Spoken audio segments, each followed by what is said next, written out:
At ನ್ಯೂಸನ್ನು ಎಲ್ಲರೂ subscribe ಮಾಡಿ, ಎಲ್ಲರೂ ನೋಡಿ, ಈ ಚಾನಲನ್ನು ಬೆಂಬಲಿಸಿ.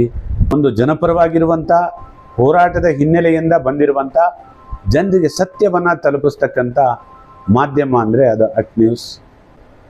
ನೋಡಿ, ಮಾಧ್ಯಮ ಅಂತ ಹೇಳಿದರೆ ಸತ್ಯವನ್ನು ಬಿತ್ತರಿಸುವಂಥ, ವಾಸ್ತು ನಿಷ್ಠೆಯನ್ನು ಜನರಿಗೆ ಹೇಳುವಂಥ, ಮತ್ತು ಸರ್ಕಾರಗಳು ಯಾವುದಾದ್ರೂ ಒಂದು ಸವಲತ್ತುಗಳನ್ನು ಬಡವರಿಗೆ ತಲುಪಿಸಿದರೆ, ಬಡವರಿಗೆ ಏನಾದರೂ ಸಮಸ್ಯೆ ಇದೆ ಸರ್ಕಾರದ ಮಟ್ಟಕ್ಕೆ ತಲುಪಿಸುವಂಥ ಒಂದು ಮಾಧ್ಯಮವಾಗಿ ಮಾಧ್ಯಮ ಕೆಲಸ ಮಾಡಬೇಕಾಗಿತ್ತು.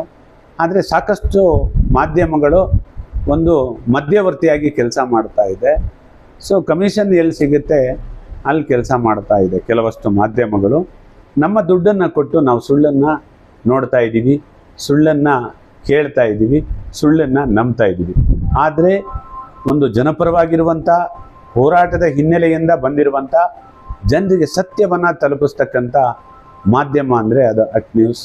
ಬಡವರಾದರೂ ಕೂಡ ಈ ಹಿಂದಿನಿಂದಲೂ ಕೂಡ ಇವರೊಂದು ಹೋರಾಟದ ಹಿನ್ನೆಲೆಯಿಂದ ಬಂದಿರುವಂಥವರು, ಬಡವರ ಪರವಾಗಿರುವಂಥವರು, ತಳಮಟ್ಟದ ಜನರ ನೋವನ್ನು ಅರ್ಥ ಮಾಡ್ಕೊಂಡಿರುವಂಥವರು, ತಳಮಟ್ಟದ ವಿಚಾರವನ್ನು ಯಾವ ರೀತಿ ಜನರಿಗೆ ತಲುಪಿಸ್ಬೇಕು ಮತ್ತು ಜನರ ಸಮಸ್ಯೆಗೆ ಯಾವ ರೀತಿ ಸ್ಪಂದಿಸಬೇಕು, ಜನರ ನೋವು ಏನು ಅಂತ ಅರ್ಥ ಮಾಡ್ಕೊಂಡಿರುವಂತಹ ಒಬ್ಬ ಸ್ನೇಹಿತರ ಚಾನಲ್ ಆಗಿರುತ್ತೆ ಅಟ್ ನ್ಯೂಸ್ ಕನ್ನಡ.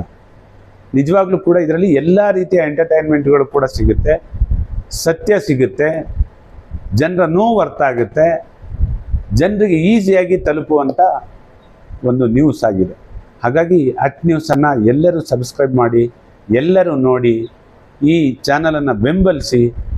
ಇದು ಬೇರೆ ಪ್ರಮುಖ ಚಾನಲ್ಗಳೇನಿದೆ ಆ ಚಾನಲ್ ಥರನೇ ಅಟ್ ನ್ಯೂಸ್ ಕೂಡ ನಮ್ಮ ಹಳ್ಳಿಯ ಹುಡುಗ ದಿಲ್ಲಿಯ ತನಕನ ವಿಚಾರಗಳನ್ನು ಎಲ್ಲರಿಗೂ ಕೂಡ ತಲುಪಿಸುವಂಥ ಆಗಲಿ ಅಂತಕ್ಕಂಥ ಹಾರೈಕೆಯನ್ನು ಕೂಡ ಈ ಸಂದರ್ಭದಲ್ಲಿ ಮಾಡ್ತಾ ಇದ್ದೀವಿ.